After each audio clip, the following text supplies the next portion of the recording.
ओम नमश्चंडिकायै. अनादि सिद्ध नवलाई झाले, प्रेमाचे कुंकू भाळी लाविले. स्वानंद कुरकुला सवे घेऊन आले, हाती बराटी धरली सी बयो. ए वाड ग माई वाड माझी, राम्याची आई वाड ग माय, माझी श्याम्याची आई वाड. कालच्या प्रवचनामध्ये आपण या भारुडाचा थोडासा आशय बघितला की ही भीक मागणारी, ही भीक भीक शकून सांगणारी ही कोण भिकारीण आहे. नाथ महाराजांना याच्यामध्ये आपल्याला रूपकातून माया किंवा योगमाया, महामाया, भगवती जगदंबा ही भगवान विष्णूंच्या अवतारांचं कारण आहे हे सांगायचं आहे.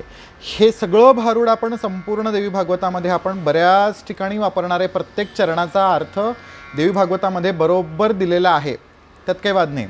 फक्त मला सांगायचं काय की जेव्हा नव्हते कोठेचं काही, चंद्र सूर्य तारा नाही, ते अवघेच शून्य होते पाही, कानोबा तेरे तेरे ते. आणि त्या तिथं एक ढालगज निर्माण झाली. तर त्या ढालगज महामायेचं जगदंबेचं, जगज्जननीचं, परब्रह्म महिषीचं हे चरित्र आहे. तिच्या प्रभावाने भगवान विष्णूंचा शिरच्छेद झालेला आहे. तर ब्रह्मदेव म्हणतात की केवळ आणि केवळ सर्व कारणांची ही कार्यकर्त्री जी आहे, कारणांचंही कारण असणारी भगवती महामाया, आपण तिला शरण जाऊ म्हणजे आपल्याला भगवान महाविष्णूंचा हे शिरच्छेद होण्याचं काय कारण आहे ते कळेल, किंवा त्याच्यावरती उपाय काय असेल तो आपल्याला समजून येईल. तर काल आपण बघून आलो की वेदांनी त्यांची स्तुती करायला सुरुवात केली होती. तर त्या वेदांच्या स्तुतीमध्ये वेदांनी जी स्तुती केली त्याच्यामध्ये देवीला बऱ्याच विशेषणांनी तिला गौरवलं गेलं. त्याच्यानंतर तू परब्रह्मस्वरूपिणी आहे, तूच परब्रह्माची पट्टमहिषी आहेस असं तिला म्हटलं आहे. त्याच्यानंतर तू सकळ भुवन माता आहे, तू तीनही कर्मांची कर्त्री आहे, म्हणजे सृष्टीस्थिती लयाची तू कर्त्री आहे. तुझं मन नंतर न ते रूपम वेत्तुम सकल भुवने कोपी निपुणो, तुझं रूप कुणालाच कळत नाही, तुझं रूप जाणण्यासाठी कोणीही निपुण नाही. न नामना संख्या ते कथुतमिह योग्यस्ति पुरुषः, तुझ्या नावांची संख्या किती आहे हे सांगायला एकही माणूस योग्य नाही असं वेद म्हणतात. पुढं यदल्पंकी लालम कलयितुमशक्त सतुनरहा. लक्षात ठेवा की थोडंसं पाणी पिणारा मनुष्य संपूर्ण महासागर कसा प्राशन करू शकेल, एवढं तुझं स्वरूप ज्ञान आहे, एवढं तुझं स्वरूप आहे. कथम पारावार कलन चतुरः स्यात् धृतिमतिः, तुझ्या महिमेचा, तुझ्या नावाचा पारावार कुणाला लागलेला आहे असं वेद म्हणतात. दुर्वासांचं एक प्रमाण मला द्यावंसं वाटतं. शक्ती महिम्न स्तोत्रामध्ये मातस्ते महिमां वर्णुम शिवे नापिन शक्यते असं म्हटलंय की भगवती महामायेचं महिमान वर्णन करण्यामध्ये भगवान शिवसुद्धा अशक्य असमर्थ आहेत. तर तिथं माझी काय गत असं दुर्वासा एक ठिकाणी म्हणतात. मग त्याच्यामध्ये म्हणतात की न देवानांमध्ये भगवती तवानंत विभवम, या सगळ्या देवामध्ये तुझ्या अनंत विभूती आहेत, ह्या सगळे देवता म्हणजे तुझ्याच विभूती आहेत. ते कसं म्हणतात, निरीवाहयसित्वम निखिल जगतांग कारणमहो, या अखिल जगताची तू कारणकर्त्री आहेस, तू आहेस म्हणून हे सगळं जग आहे. चरित्रंते चित्रम भगवती मनोनो व्यथयती कथा कथंकारम वाच सकल निगमा गोचर गुण प्रभाव यस्वाम स्वयमपि न जानासी परमम. तुझं चरित्र एवढं विचित्र आहे की त्याचा थांग कुणाच्याच मनाला आणि बुद्धीला लागत नाही. तिथं वचन बोलायला गेलं तर सकल निगमा गोचर गुणम, की सकल निगम म्हणजे सगळ्या वेदांना सुद्धा ते जाणता येत नाही ग. तुझं एवढं भयानक स्वरूप आहे, तुझं एवढं तुझ्या लीला ज्या आहेत, तुझ्या ज्या क्रीडा आहेत, तुझ्या ज्या सगळ्या नियोजन तुझं जे आहे, तुझी जी माया आहे ती वेदांना सुद्धा कळलेली नाही आहे. हे भगवती, तू आमच्यावरती का म्हणून रुष्ट झालीस, का आमच्याकडून असा काय गुन्हा घडला. तेव्हा भगवान महाविष्णूंचा शिरच्छेद झाला. मग ते म्हणतात की नाही, अवतारा हरे रेवम प्रभवंती युगे युगे महामाया प्रभावेण नात्र कार्या विचारणा. भगवान हरींचे जेवढे म्हणून अवतार झालेले आहेत ते केवळ आणि केवळ भगवती योगमायेच्या, भगवती महामायेच्या प्रभावाने होतात असे सांगतात. म्हणून मी म्हटलं हाती बराटी धरलीसी बयो, आणि मग ती नाथांनी रूपक भिकारणीचं लावलंय, वाडगमाई वाड माझी, आणि मग त्याच्यात ज्याच्या म्हणजे माझी मच्छाई बयो, वामनाई बयो, रामाई बयो, कृष्णाई बयो, हे सगळे का तिला असं स्त्री रूपामध्ये का सांगितलं, की कारण एक जगदंबा हीच त्या अवतारांची कारणीभूत आहे म्हणून. मग त्याच्यातला हा पहिला अवतार आहे हयग्रीव अवतार. मग हयग्रीवांच्या अवतारामध्ये भगवती जगदंबा कारणीभूत आहे. मग स्तुती करता करता मग नंतर त्याच्यामध्ये येतात की तू आमची देवांची उपेक्षा करते का, तू लक्ष्मीवरती रुष्ट झाली आहेस का, तिला तू हे असं का भोगायला लावते वगैरे वगैरे स्तुती ह्याच्यामध्ये येऊन स्तुती येते. भगवती निर्गुण रूपामध्ये प्रकट होते, भगवती आकाशवाणीतून बोलते की एवं सुता तदा देवी गुणातीता महेश्वरी प्रसन्ना परमा माया वेदैही सांगैश्च सामगैही. ते काय म्हणतात की हे जे सामगानसहित अंगसहित सामगान म्हणजे ह्या वेदांनी जे गायन केलं देवीचं ते ऐकून एवं सुता देवी जी गुणातीत आहे, जी महेश्वरी आहे, जी परममाया आहे, परमामाया आहे, जी महामाया आहे, अशी ती प्रसन्न झाली. कशामुळे तानुवाच तदावाणी चाकाशास्थ शरीरिणी. आकाश हेच तिचं शरीर होतं, म्हणजे आकाशवाणीतून ती बोलली. काय म्हणाली, देवांप्रती सुखई शब्दैही जनानंद करी शुभा. जनांना आनंद देणारी, देवांना आनंद देणारे त्या शब्दाने ती म्हणाली, मांकुरुध्वं सुरांशिंताम स्वस्थ तिष्ठन्तु चामराः तुताहम निगमैः कामम संतुष्टास्मिन संशयः. हे देवांनो, चिंता करू नका, वेदांच्या मार्फत तुम्ही जी माझी स्तुती केली आहे त्याच्यातून मी तुष्ट झालेली आहे. यः पुमान मानुषे लोके स्तोतेतान मामिकीम स्तुतीम.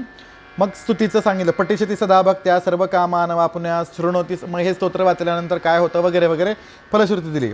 आता देवी सांगते त्यांना, देवी म्हणते की ह्याचं कारण मी तुम्हाला सांगते. आता या ठिकाणी स्त्री स्वभावाच्या विषयी बरेचशा वर्णन याच्यामध्ये आलेलं आहे, ते आपण इथं बोलू शकत नाही, सोशल मीडियावर तर अजिबात नाही. कारण ज्यांना कोणाला हवा असेल त्यांनी 5वा स्कंद बघा, व्यासांनी त्या सांगितलं की स्त्रियांचा स्वभाव कसा असतो आणि त्यांच्या स्वभावामुळे तमोगुणाचा त्याला जर जोड मिळाली तर काय काय अनर्थ होतात आणि काय काय गोष्टींना घडावं लागतं. तसं बघायला गेलं तर सगळ्या सृष्टीचं कारण स्त्री आहे. स्त्री जननी आहे, स्त्री भगिनी आहे, स्त्री पत्नी आहे, स्त्री सखी आहे, आणि बऱ्याचशा नात्यांमध्ये स्त्री सगळ्यांच्या, आणि स्त्रियांच्या इच्छा असतात आणि त्या इच्छा पूर्ण करण्यासाठीच पुरुषाचा हा प्रपंच असतो. हे एवढं मी तुम्हाला पूर्ण सांगतो की सगळ्याचं कारण ही स्त्री असते असं त्यांना म्हणायचं आहे. मग ते देवी काय म्हणते की पहिल्यांदा झालं असं की एकदा भगवान महाविष्णू आणि लक्ष्मी माता शेषशय्येवरती बसले असताना देवीकडे बघून, भगवती लक्ष्मीकडे बघून महाविष्णूंनी असं कुत्सित असं हास्य केलं असं लक्ष्मीला वाटलं. पण भगवंतांना त्यांचं रूप मोहक वाटलं कदाचित, म्हणून त्यांनी असं सहज हास्य केलं असेल, स्मित हास्य. पण भगवतीच्या शरीरामध्ये तमोगुणाचा प्रवेश झाल्यामुळं त्यांनी विचार केला की ह्यांचा मनात काय, म्हणून त्यांना राग आला. आणि मग त्यांना राग येण्याची कारणाने तमोगुणाची लिस्ट त्याच्यामध्ये दिली. आणि त्यांनी काय सांगितलं, स्त्री स्वभावाच्च भावित्वात कालयोगाद विनिर्गतः अविचारता दत्त शाप स्वसुखनाशनः.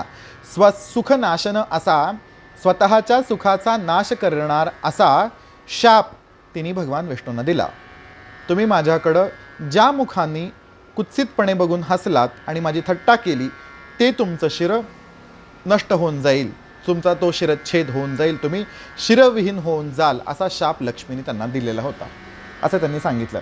मग त्यांनी सांगितलं की अनुृतम साहसम मायाम मूर्खत्वम अतिलोभता अशौचम निर्दयत्वंच स्त्रीणाम दोषा स्वभावजाः. हे स्त्रियांचे दोष सांगितलेले आहे.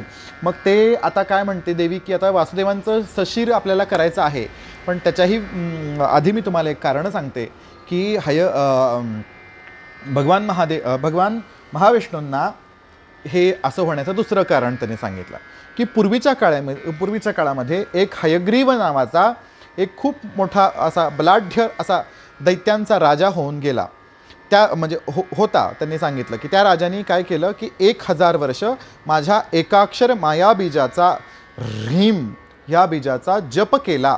त्याचा जप केल्यानंतर जपन एकाक्षरम मंत्रम मायाबीजात्मकम मम निराहारोजितात्माच सर्व भोग विवर्जिता. सर्व प्रकारच्या भोगांचा त्याग करून त्या हयग्रीवाने माझ्या मायाबीजाचा जप केला. त्याच्यामुळं काय ध्यायन माम तामसीं शक्तीं सर्वभूषणभूषितम, माझ्या तामसी शक्तीचं त्यांनी स्मरण केलं. एवं वर्षसहस्रंच तपश्चक्रे अतिदारुणम, 1 वर्ष त्यांनी अति दारुण असं 1000 वर्ष त्यांनी तपश्चर्या केल्यामुळं तदाहम तामसम रूपम कृत्वा तत्र समागता, म्हणून मी तामसी रूप घेऊन त्याच्यासमोर सिंहापरी संस्थिता तत्र तमेवाचम दयान्विता, सिंहावर आरूढ होऊन मी त्याच्यासमोर गेले आणि त्याच्यासमोर प्रकट झाल्यानंतर मी म्हणले की हयग्रीव वर माग. वर मागे म्हटल्यानंतर हयग्रीवाने देवीची स्तुती केलेली आहे. आता इथं हयग्रीव कृत देवी स्तुती आहे. नमो देव्यै महादेव्य महामाये सृष्टीसित्यंत कारणी भक्तानुग्रह चतुरे कामदे मोक्षदे शिवे. म्हणजे काय सांगितलं की नमो देवी महामाये, हे महामाये तुला नमस्कार असो. तू कशी आहे? सृष्टीस्थिती आणि अंत्यकारिणी आहे. तू कशी आहे? भक्तानुग्रह चतुरे, भक्तांना अनुग्रह देण्यामध्ये, भक्तांवर कृपा करण्यामध्ये तू अतिशय चतुर आहे. तू कामदायिनी आहे, तू मोक्षदायिनी आहे, तू कल्याणदायिनी आहे. धरांबु तेज पवन ख पंचानामच कारणम. धरा म्हणजे पृथ्वी, अंबू म्हणजे पाणी, तेज म्हणजे अग्नी, पवन म्हणजे वायू, ख म्हणजे आकाश, पंचमहाभूतांची तू कारणकर्त्री आहे. त्वम गंधरसरूपाणाम कारणम स्पर्श शब्दयोः. तू गंध रस रूपक आणि शब्दस्पर्शाची तू कारणकर्त्री आहे. घ्राणम च रसनाम चक्षुष त्वक्चोत्रमिंद्रियाणी च कर्मेंद्रियाणी चान्यानी त्वतः सर्व महेश्वरी. सर्व प्रकारची ज्ञानेंद्रिये, सर्व प्रकारची कर्मेंद्रिये, सगळ्यांची कारणकर्त्री तू आहेस. मग देवी म्हणते किंते अभिष्टम वरम ब्रूही वांछितम यद्ददामि तत्. तुला जो वर पाहिजे तो माग. मग देवी तसे म्हटल्यानंतर तो म्हणतो की नाही, मला केवळ आणि केवळ हा वर पाहिजे की मी अमर झालो पाहिजे, असाच मला वर हवाय, तू मला तो वर दे. तर हयग्रीव म्हणतो यथा मे मरणम मातर न भवे तथा करू भवेय ममरो योगी तथा जय सदा सुरासुरैही. तथा मी अमर व्हावं आणि मी सगळ्या सूर आणि असुरांना अजय व्हावं असं मी सांगते. देवी म्हणते जातसे ही ध्रुवर मृत्यू हो ध्रुवम जन्ममूर्तेसच मर्यादा चेदृशी लोके भवेच्च कथम अन्यथा. ज्याचा जन्म झालेला आहे त्याचा मृत्यू होणार आहे, ज्याचा मृत्यू झालेला आहे त्याचा पुन्हा जन्म होणार आहे, ही अशी मर्यादा मृत्यू लोकामध्ये आहे, त्याच्यामध्ये मी हस्तक्षेप करू शकत नाही. एवं त्वम निश्चयं कृत्वा मरणे राक्षसोत्तम. म्हणून हे राक्षसोत्तमा असा तो निश्चय करून वरम वरयचेष्टन्ते विचार्य मनसा किल. असा असेल तर तू ह्याचा विचार करूनच तू मनामध्ये व्यवस्थित मला वर माग. हयग्रीव म्हणतो हयग्रीवाच्य मे मृत्यूर नान्यस्मात जगदंबिके. बघा मनुष्य कसा करतो बघा, देवीच्या समोर सुद्धा आपलं स्वतःची बुद्धी लावायला लागतो की अरे ती महामाया, तिच्या समोर डोकं चालवून काय सांगताय, काहीतरी चांगलं मागायचं दिलं सोडून, की तो म्हणतो की नाही माझा मृत्यू होणार असेल तर हयग्रीवापासूनच व्हायला पाहिजे. म्हणजे ह्याला काय वाटतं की हिनी सगळं जग निर्माण केलंय, अरे हिनी तुला पण निर्माण केलंय, तरी सुद्धा तू म्हणतो की ह्याच्यात म्हणजे इनडायरेक्टली ह्याला असं म्हणायचं आहे की भगवतीमध्ये हे सामर्थ्य नाही आहे की दुसरा हयग्रीव निर्माण होईल ह्याला मारण्यासारखा. शक्य असं कसं शक्य आहे? तो म्हणतो हयग्रीवाच्य मे मरणम. मला जर मरण यायचं असेल तर फक्त आणि फक्त हयग्रीवाकडून आलं पाहिजे असं भगवतीला म्हणतो. मग भगवती म्हणते गृहंगच्छ महाभाग कुरु राज्यम यथा सुखम हयग्रीवा धृते मृत्यूर न ते नूनम भविष्यती. तुझा मृत्यू जो होईल तो फक्त आणि फक्त हयग्रीवाच्या मार्फतच होईल, इतर कोणीही तुला मारण्यामध्ये समर्थ होणार नाही. आता हे असा वर मिळाल्यानंतर हे यांचे तमाशे सुरू होतात. मग नंतर त्यांनी सगळ्यात पहिल्यांदा ऋषीगणांना, मुनिगणांना, गरीब ब्राह्मणांना त्रास द्यायला सुरुवात केली आणि त्यांच्याकडच्या वेदांचं हरण केलं. सगळ्यात पहिल्यांदा त्यांनी काय केलं तर वेद आपल्या ताब्यामध्ये घेतले.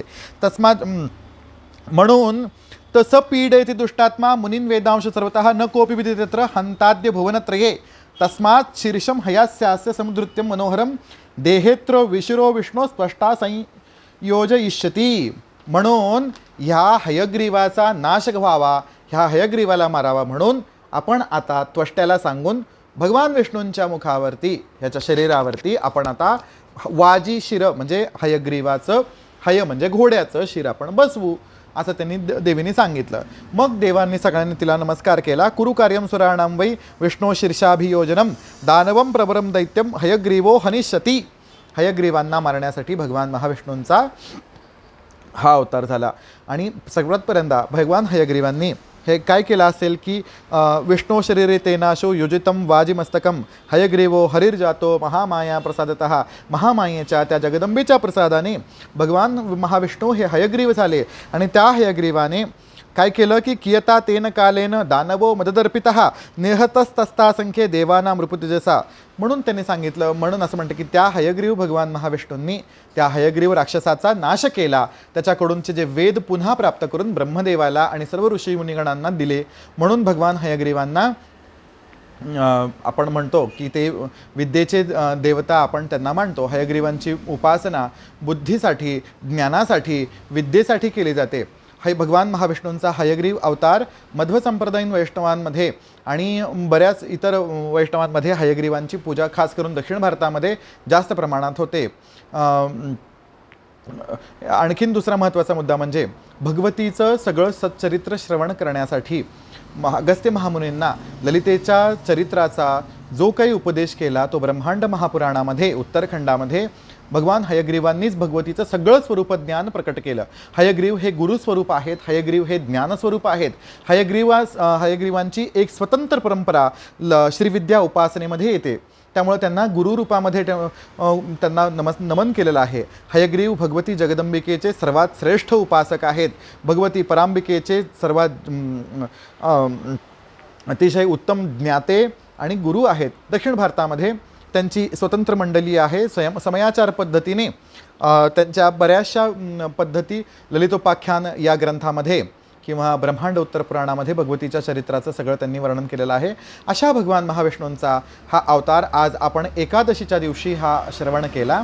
ही सर्व सेवा आपण भगवती जगदंबिकेच्या चरणी अर्पण करू. याच्यानंतर आता बघा, म्हणजे विषय थोडासा आलाय म्हणून मी सांगतो. भगवती आता विष्णूंचं शिरच्छेदाचं कारण निद्रा आहे, हे लक्षात ठेवा. ते झोपेत असताना त्यांचं शिर गेलं, हे लक्षात ठेवा. दुसरी दोन कारणं आपण नंतर बघितली की लक्ष्मीचा शाप आणि हयग्रीवाचा नाश, ही दुसरी दोन कारणं होती. पण इथं निद्रेत जर ते नसते, ते जर जागे असते तर त्यांनी त्यांचं म्हणजे ब्रह्मदेवानी त्या वाळवीला निरोप दिला नसता की बाई ग तू हे असं कर वगैरे वगैरे वगैरे. मग निद्रा या देवी सर्वभूतेषु निद्रा रूपेण संस्थिता नमस्तस्यै नमस्तस्यै नमस्तस्यै नमो नमः महामाया महाकाली महामारी क्षुधातृषा निद्रा तृष्णा चैकवीरा कालरात्रिर्दुरतया. लक्षात येतं आहे. तमोगुणशक्तीची प्रकटीकरण जेव्हा होतं, जेव्हा सर्वसाध्या महालक्ष्मीच्या वाम अंगातून महाकाली तमोगुणा प्रकट होते, त्या महाकालीची ही नाव आहे निद्रा तृष्णा च एकवीरा कालरात्री. बरोबर आहे की नाही? तर ही निद्रा देवी जी आहे, ह्या निद्रा देवीच्या प्रभावानेच, ह्या निद्रा देवीच्या अधीन असताना लक्षात ठेवा, झोप आपण जेव्हा गाढ झोपेमध्ये असतो की नाही तेव्हा आपल्यावरती नियंत्रण नसतं, हे लक्षात घेतलं पाहिजे आपण. आपल्यावरती नियंत्रण नसतं, आपला श्वास चालू असतो. मग तो श्वास कुणाच आपल्याला आठवण असते का? आपण त्यावेळेला काय झालं की आत्ता झोपलो आणि आत्ता उठलो, सुषुप्ती अवस्थेचं मी बोलतोय. आत्ता झोपलो आणि आत्ता उठलो, मध्यंतरीच्या काळामध्ये जेव्हा स्वप्न अवस्था जेव्हा येते ती अवस्था सोडून, पण त्यावेळेला श्वास चालू असतो. तो श्वास कोणाच्या सत्तेने चालतो? तो ती सत्ता कोण आहे? ती परमसत्ता कोण आहे? ती परमशक्ती कोण आहे? त्या परमशक्तीला काय म्हटलेलं आहे? तिच्या अधीन असताना, बरोबर आहे की नाही? निद्रा वेगवेगळ्या प्रकारच्या निद्रा सांगितलेल्या आहेत. त्या निद्रांपैकी ही जी योग निद्रा आपण जिला म्हणू, जिला महानिद्रा असं म्हणू, ही जी निद्रा देवी जी आहे तिच्या कारणाने भगवान हयग्रीवांचा अवतार झाला असं म्हणावं लागेल. आता ह्या निद्रा देवीच्या अधीन असताना भगवान ब्रह्मदेवानी, स्वयं प्रजापती ब्रह्मदेवानी भगवान महाविष्णूंची स्तुती केली आणि महाविष्णूंनी मधुकैटभांचा नाश कसा केला हे पुढच्या अध्यायामध्ये येणार आहे. आपण ते उद्या द्वादशीच्या दिवशी श्रवण करू. ओम नमश्चंडिकायै, ओम नमश्चंडिकायै.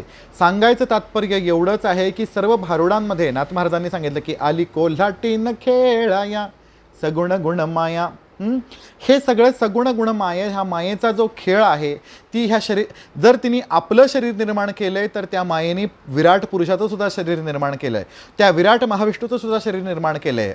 अहो अमरपुरी तिची घरकुली इंद्रादिकास म्हणे भाऊली. बरोबर आहे? इंद्र आदी असं नाथ महाराज शब्द वापरतात. आदी शब्दाचा अर्थ काय? इत्यादी, म्हणजे इति आदी म्हणजे त्याच्यामध्ये सगळे देवगण आले त्याच्यामध्ये.